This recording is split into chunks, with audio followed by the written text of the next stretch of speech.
So good evening everybody. This is a short talk about building a Tellurion, and if you don't know what a Tellurion is, hopefully you will do by the end of the talk.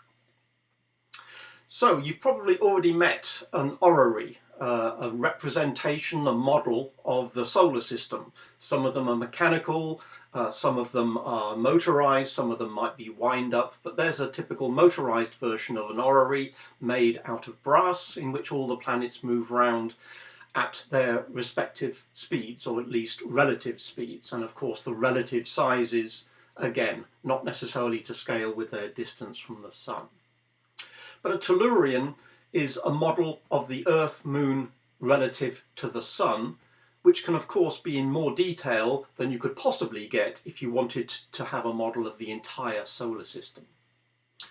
So the idea of a Tellurion is that you can see the motion of the Moon, the motion of the Earth relative to the Sun, which also spins, in greater detail and arguably more realistically.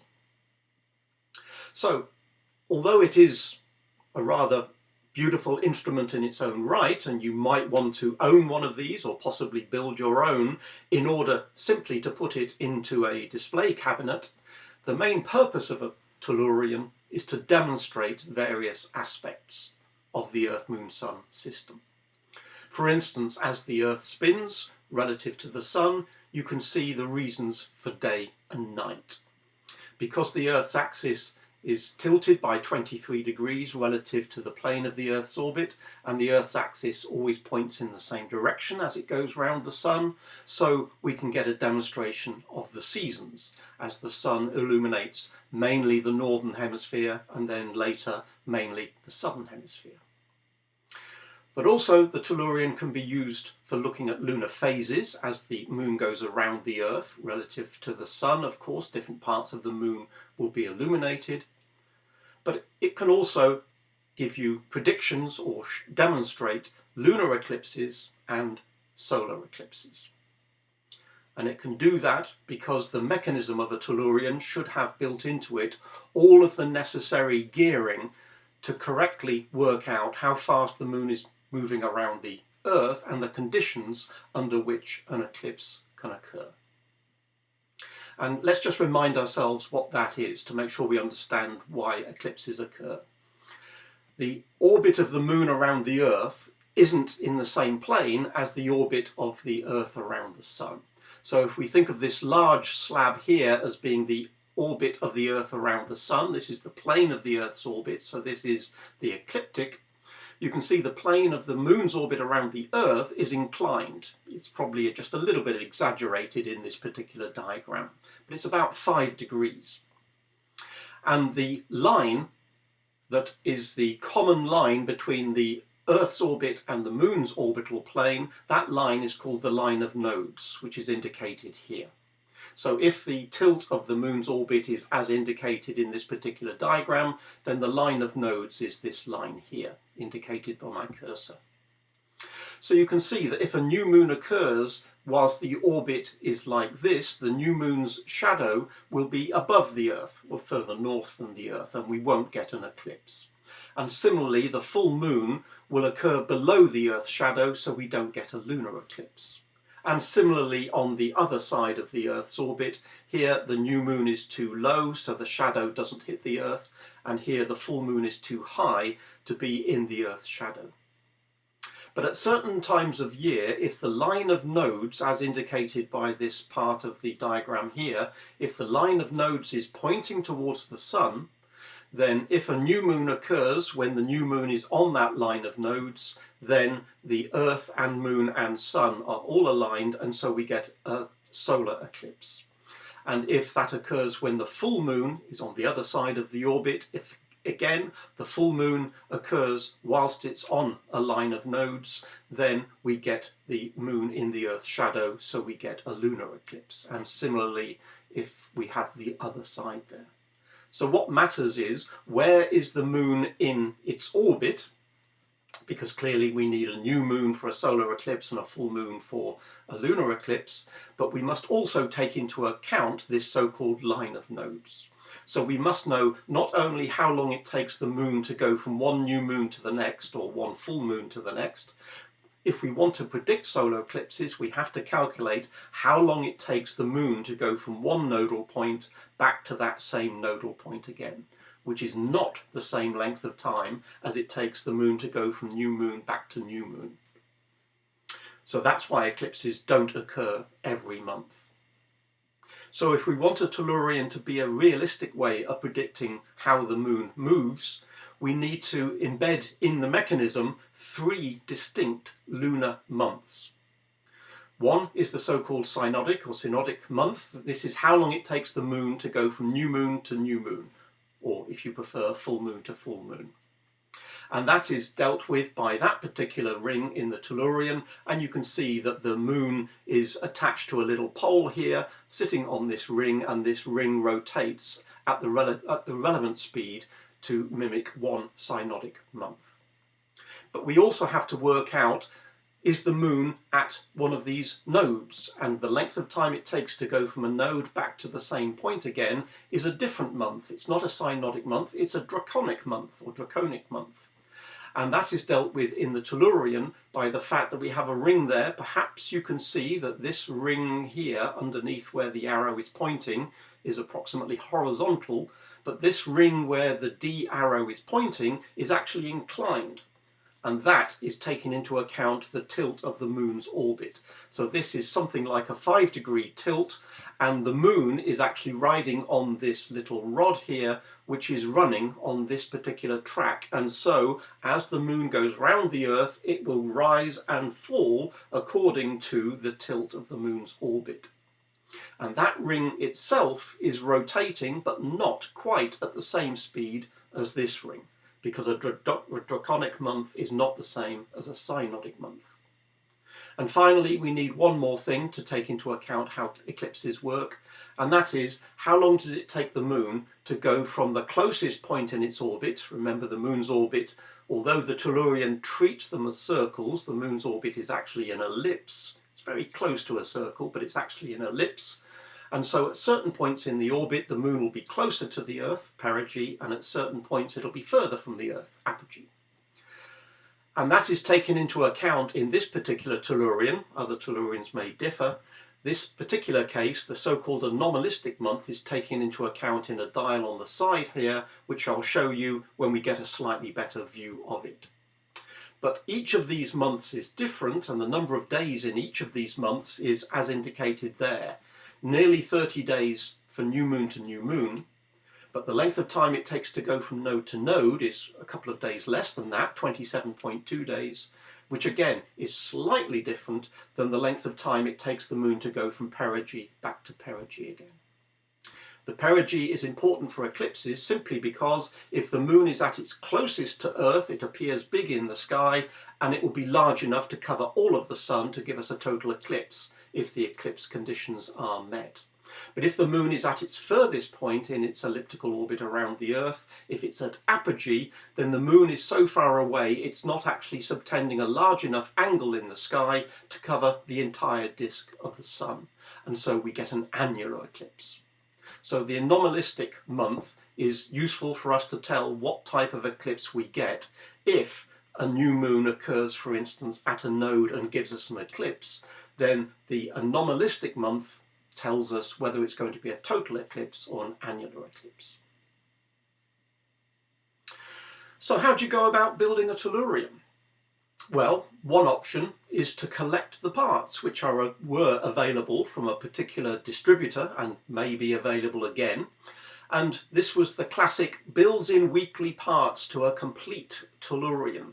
In issue number 1, which you get on a particular day once you've agreed to subscribe to the magazine, you get a magazine and you get one part of the Tellurion. The following week you get another magazine and another part of the Tellurion. And week by week by week you get a few of these parts. And if you wish, you can start building it as you go along, or if you wish, you can just collect the entire year's worth of magazines and parts, and then sit down and decide to build your Tellurion.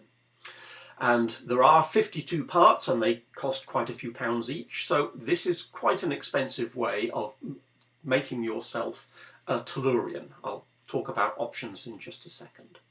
But basically, once you've got your 52 issues and your 52 magazines and your 52 sets of parts, a part might be a package of more than one component. It might be a gear wheel and a washer and a grub screw and something else.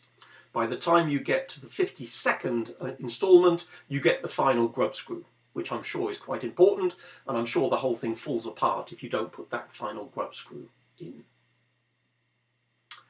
Each of the magazines comes with very comprehensive instructions. The magazines also contain other interesting articles about the moon, about the Earth, about the sun. But the main reason for having the magazine is because it gives you instructions for that particular phase of the build. And here I've just chosen a particular so-called stage, a particular phase of the construction.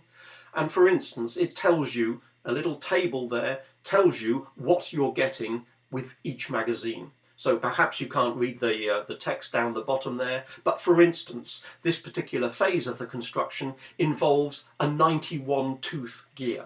And that gear comes with issue number 5, the magazine number 5. And there's also crosshead screws. There are 3 of them, and they come with issue 6. So when you're rummaging for the parts and looking through the magazines, they're always cross-referenced. So hopefully you can never lose your way in terms of which part am I supposed to be attaching now that I'm on issue number 6 of the build. So it tells you what all the pieces are and numbers them all. And it gives you quite comprehensive instructions about take this gear, attach it with these screws to that part, take part number 15 and attach it to part number 14, whatever. It gives you an exploded view of all the parts you're building in that phase, and it tells you what it's supposed to look like when you put it all together. So if you've taken your exploded view and attached everything together and it doesn't look like that, then you've done something wrong. Maybe you've put something on upside down, or maybe you've missed a particular part. So each little stage, each phase comes with instructions like that, and they are comprehensive enough that you should be able to follow these throughout the build of the Tellurion. The alternative to going to the manufacturer and saying, I want to pay each week for one of these magazines which comes with the relevant parts, you can find alternatives. So you can find on social media of various kinds and other sites, auction sites for instance, you can find somebody who's done the hard work for you. This individual had decided to collect all 52 parts and all 52 magazines, and for whatever reason they decided not to build it. So all the parts are still in their plastic blisters, so you know all the parts are there. Beware if you ever intend to buy parts that have been taken out of the blisters, because how do you know every little grub screw, every gear, every piece of chain, etc. is intact? So it's safer to always go with individual pieces which are still in their blister packs. Sometimes you can find an individual who's selling the whole lot. In general, they will prefer probably to get most of their money back, so it won't be the cheapest way of doing it. But you can find individuals, whether it be on Amazon, on eBay, on Facebook or elsewhere, who sell a subset of parts. It might be that they started collecting the first few pieces and then gave up after 12 or something, and they just want to sell you the first 12 pieces. For some inexplicable reason, some people will sell you only part 47 or part 13 or part 24. How they ended up getting just a few handful of parts, I don't know.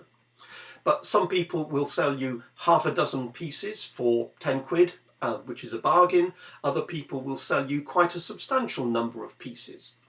But if you want all 52 in one go, you'll probably have to pay a premium for that. There's an example from, I think that was eBay, where somebody was selling a whole load of parts. But beware. People who sell on eBay or elsewhere don't necessarily know what they are selling you. This person simply said, job lot of stuff that belongs to a make-your-own solar system. Well, actually, when I looked at that, I realized something was very odd, because that is not all the bits you need to make a solar system, and it's not all the bits you need to make a Tellurion. It's a few bits for one, plus a few bits for another. If you bought all of those parts, you would not be able to build either of those two. But if you could get that job lot cheap enough, then you've got a whole load of parts, and if you've got a whole load you don't need, well, put them back on eBay again, I suppose. So do watch out for the fact that you have to be careful as to what people claim they are selling. If they claim to be selling all 52 parts of a Tellurion, that's what they should be selling you. If they're selling you sold as seen, whatever you can see in the photo, it's up to you to decide, well, I need one of those, I need one of those, I don't care about those, but I don't mind buying them because I'll resell them, and I definitely need that, and I definitely need that. Sometimes it takes a little bit of detective work to decide what you're going to buy, a half a dozen here, 10 there, maybe a few dozen in that case, and you will almost certainly end up with some duplicates. Some friends of mine a little while ago decided we would go with this. We would try and collect together 52 parts and build ourselves a Tellurion, and we'd try and do it as cheaply as possible. But as we started collecting together all the bits we needed for a Tellurion, we started to get duplicates, because this packet had one that we needed, but there was a few spares that we didn't need, but it was cheap enough that it was worth buying anyway. And this person was selling another job lot. We didn't need them all, but we needed these few, so we bought them anyway. We ended up duplicating a lot of parts. And the more we collected in order to get the 52 parts we needed, the more duplicates we started to build up. After a while we said, oh, what the hell? We've actually got so many duplicates, it's probably easier just to buy a few more bits and build 2 of them. So we decided to build 2 Tellurions, and we ended up collecting together everything we needed to get 52 parts for one, and we've got pretty much all we need for the second Tellurion. My friends live in the Midlands, so that is now labelled Tellurion South, and I live just outside Liverpool, so that's now labelled Tellurion North, in homage to Gemini North and Gemini South, the 2 telescopes at different parts of the world. So we haven't quite got there yet with Tellurion North, but we have completed the construction of Tellurion South, so that's what I'm going to describe. Bear in mind that it can be addictive. This is not me, this is a seller on eBay who started building an orrery and then started collecting the bits for a second, and then a third, and then a fourth, and then a fifth. And this individual, I think, has something like a dozen orreries and possibly a similar number of Tellurion bits as well. And from some of these individuals, you can simply buy all the bits you need. Again, not necessarily the cheapest way of doing it, but certainly an option. So there we go. My friends and I decided that we would do this. We collected together 52 parts for Tellurion South, and there they are laid out on a dining room table, all 52 pieces. And we decided we would do this over a weekend. So we started putting it together, following the instructions, put the Earth on its axis, put the Earth on the end of the bar that's eventually going to take it around the Sun. Then you add the various bits of the Moon, and then you add the Sun itself, and eventually that arm gets put onto a base so that the whole thing rotates and obviously takes the Earth around the Sun in 1 year. And that's what it looked like basically as it came towards the end of its construction. There's a few tools there, but strictly speaking you don't need all of those tools. You absolutely do need an Allen key of the right size, and you do need a crosshead screwdriver. The needle nose pliers, well, they're just useful for picking up some of the fiddly components. Scissors, very useful for cutting each of the parts out of their blister packs. And we also found quite useful is the idea of a little mirror, because sometimes you're trying to figure out why that grub screw doesn't seem to be in the right place, and sometimes looking at some components from underneath is a little bit easier than trying to look down from the top. So once you start getting it to the point where you can't easily turn it upside down, then a mirror is quite useful. Notice also that we've placed it inside this black tray, the sort of tray that you can probably get in a garden centre, for instance. That's simply because we figured that there would come a time when we're trying to get some fiddly thing in there, whether it be a grub screw or a small washer or a small cog or sprocket or something, and we're bound to accidentally drop it. And what we want is just to drop it somewhere we can see it. What we don't want is for it to hit a table and roll off and then find it almost impossible to find a tiny grub screw. That, of course, never actually happened. At no point did we actually rummage around on the carpet looking for any of the pieces making up the Tellurion. It took, we reckon, about 10 hours, spread over a weekend, quite a few cups of tea, but a very enjoyable 10 hours. For those that like construction projects, whether it be Meccano or Airfix or anything else, if you like construction, this is a wonderful way of spending 10 hours. After those 10 hours, it didn't work perfectly because either some teeth didn't mesh perfectly, or we noticed that one of these gears was wobbling slightly, and we had to go back and say, well, did we do up that grub screw correctly? Did we make sure that this gear was pushed up against that gear before tightening it? There was a fair bit of just fine-tuning, a fair bit of fettling to make sure that everything looked right and everything worked as it should. But after one weekend, we had something that looked like that. It was, to my mind, extremely satisfying to start with 52 packets of stuff laid out on a table, and then a few hours later to end up with a fully working, beautiful Tellurion. The sun comes in two types, if you like.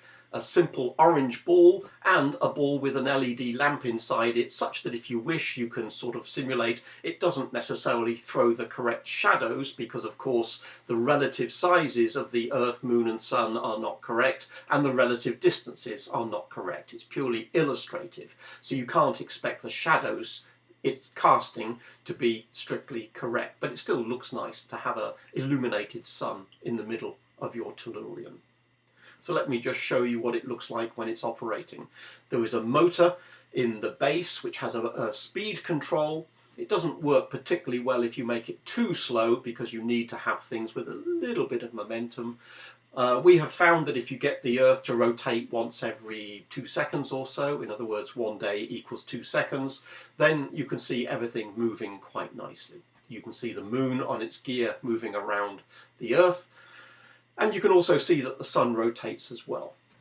Unless you watch it for a long time, it's more difficult to see the Earth going around the sun, because of course that occurs over a period of, 365 times 2 seconds. That takes quite a few minutes for the Earth to do a complete orbit around the sun.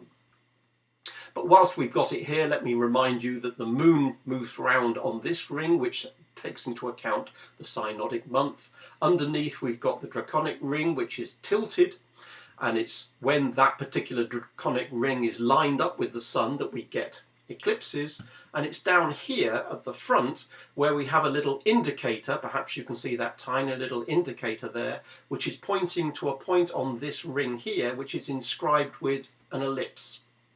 So when that indicator is pointing, as it is at the moment in the sort of bottom right, that's indicating that the Moon at this instant is at perigee. So if an eclipse occurs within a few days of perigee, that means the Moon is quite close to the Earth, so you'll get quite a long eclipse, because the Moon is making quite a large mask, if you like, superposed on the Sun. If that indicator was on the opposite side, indicating that the Moon was close to apogee, that would mean that the Moon is quite a long way away and probably wouldn't be large enough to cover the Sun, wouldn't appear to be large enough to cover the Sun, and hence any eclipse that occurred whilst that indicator is pointing to apogee, that would be an annular eclipse. Let's just run that again, just because it's a nice little video and it gives you a very nice idea of how it works. You can see some of the gears are purely interlocking gears, but in order to get some of the drive from the axis on which the Sun sits to either the Moon or the Earth, they've chosen to use chains. Not strictly necessary, you could have done the same thing with gears, but the chains just give it a nice touch and it gives you an extra feeling of a dynamic solar system to watch the gears interlocking and the chains moving.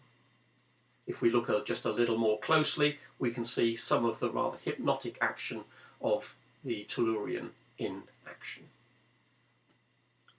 You may have noticed over here, let me just run it again, we had the moon. Let's just get that out of the way. We have the moon reflected in one of the brass gears. That's the Earth turning on the left-hand side there, and as the moon's reflection disappears, you see the wheel which is riding on the draconic ring, which is tilted to make the moon bob up and down to make sure that when no eclipse occurs, it's either too high or too low compared to the optimum position for an eclipse to occur. So, very satisfying way of spending a weekend. It took us quite a few weeks to actually go onto eBay, Facebook, Amazon, etc. and find all the bits we needed. So there was a few weeks of collecting, but 2 days of construction to take all of the parts indicated on the table there, reading through the magazines and constructing the Tellurion. And it was not quite amazing to find that the Tellurion we ended up with did indeed look exactly the same as it was supposed to according to the magazines. But the most rewarding factor is, of course, the fact that you can sit it there and watch it. It would be nice to use this for outreach events. It would be nice to take it and show it operational at open evenings, show it to Cubs and Scouts and Brownies and Guides, etc., and actually use it as an educational tool. But even just watching it in its own right, or even just putting it into a display cabinet, it's still a beautiful little instrument, a beautiful mechanism. So if you fancy the idea of having a go yourself, Eagle Moss are the distributors, and that first web address there is where you'll find information about both the orrery and the Earth, Moon, Sun orbiter. It's often called an orbiter rather than a Tellurion in many of these systems. Eagle Moss did have a period where they distributed it over 52 weeks, and then it was discontinued for a while, and then they reintroduced it for another run, and then they discontinued it. I've got no idea if it's going to come back for a third run or not. If it doesn't, you can get back issues and parts for the orrery and the Tellurion from the Eagle Moss shop, where the link there is the second one I've shown. Also, there's a company called Partworks Collectibles, and they also will sell you parts and magazines, back issues as it were. And the cheapest way of doing it, because the previous 3 ways will always cost you quite a few pounds per part, and remember there's 52 parts, so you'll spend a few £100. If you want to cut that down to a minimum, then find second-hand parts and magazines on Amazon or eBay or Facebook or other sites are available. If you can find them still in their blister packs, then you know they are pristine, you know they are mint. You don't have to worry about the magazines. If you can find the parts but not the magazines, don't worry. All the instructions are in YouTube videos from people who've built their own and shown you step by step how it's done. So if you fancy having a crack at it, go to your favourite auction site and see if you can find all the bits you need to collect the 52 parts you need to build yourself a Tellurion. Thank you very much for listening.